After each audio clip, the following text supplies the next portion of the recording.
In this video, we're going to talk all about watercolor brushes. If you're a watercolor beginner and you don't know which brushes to get, I'll explain everything there is to know about brushes.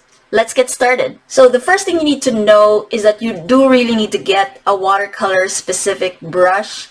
You can't just get an oil brush or an acrylic brush.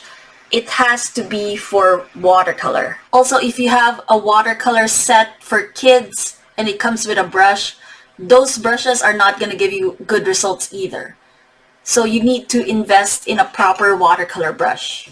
If you just have the budget for one brush and you're just starting out, I recommend starting with a round brush that's a size 6. This is the Princeton Heritage 4050 round 6. This is all the brush that you need.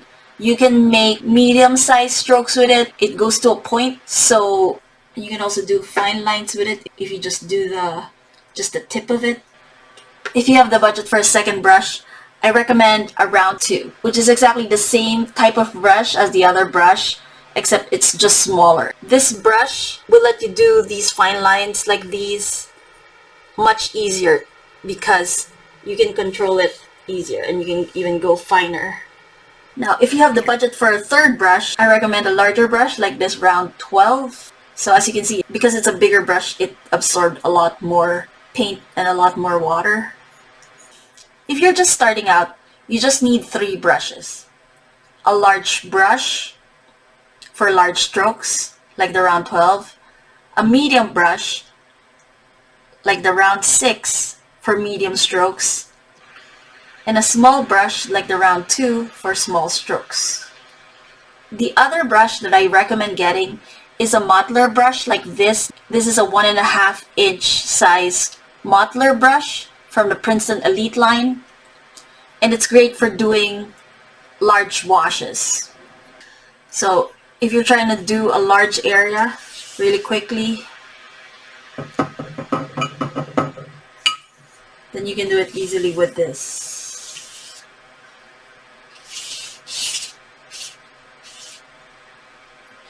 So that's a short version of it. These are the 4 brushes that I recommend if you're just starting out.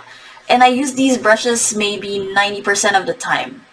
And if you don't do a lot of landscapes, you don't even need this. But it's helpful if you do landscapes and washes and stuff like that. These brushes are not that expensive. They're synthetic sable, so they're not made from real sable, but they perform comparatively or even better than real sable. And the brushes last a long time. I've had these brushes from the beginning and I haven't had to replace them. They last years if taken care of. Just make sure you don't use it for other media like oil or acrylic. And don't use it for masking fluid because that will ruin your brush. For example, here's a brush that I use for acrylic. And acrylic is really rough on brushes. I don't think I cleaned this really well, but they kind of just get ruined. But this is my acrylic specific brush, but you don't want to do that to your watercolor brushes. So this is the Princeton Select, which I use for acrylic, but I don't mix my acrylic and my watercolor brushes. And then for masking fluid, you just want to use an old brush or like a cheap brush for that, because that will also ruin your brush. For watercolor, you want to get a watercolor specific brush, and there are 2 main types of watercolor brushes. One is the sable or synthetic sable kind, and the other is a squirrel or synthetic squirrel kind.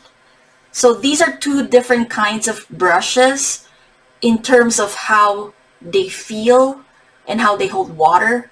So synthetic sable means it's not real sable, so it's not made from an animal, but sable does come from an animal. From my observation, depending on the style that the artist likes, they either prefer one type of brush to the other as their main brush.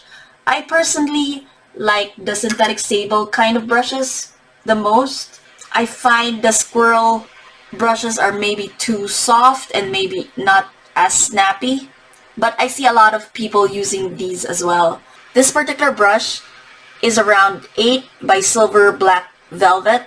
I don't like it as much as I like the Princeton Heritage one, and the main difference is in how the brush holds water and how snappy it is. Princeton also has a line of squirrel brushes called Neptune. So if you hear either Neptune or silver black velvet, those are usually synthetic squirrel brushes. To be honest, I don't know a whole lot about synthetic squirrel brushes. I don't use them a whole lot.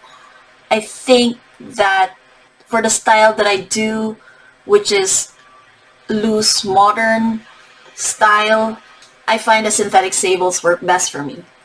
So as far as size, when I was just starting out, I thought because I had around 12, around 6, and around 2, I thought I needed to get all the in-between sizes, like the size 4 and the size 8 and the size 10.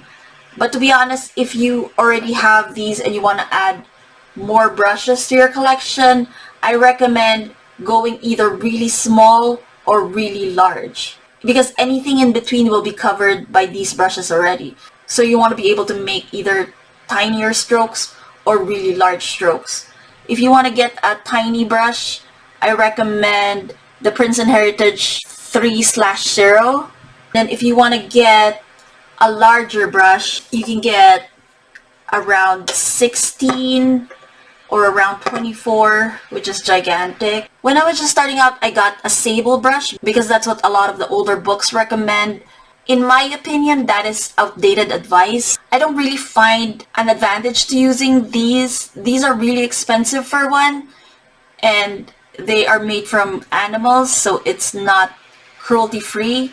And because the technology has progressed farther, synthetic sable brushes actually perform better because they're able to improve upon the brushes itself. That's why I don't recommend real sable brushes, but I recommend synthetic sable brushes instead. Those are my top recommendations for brushes.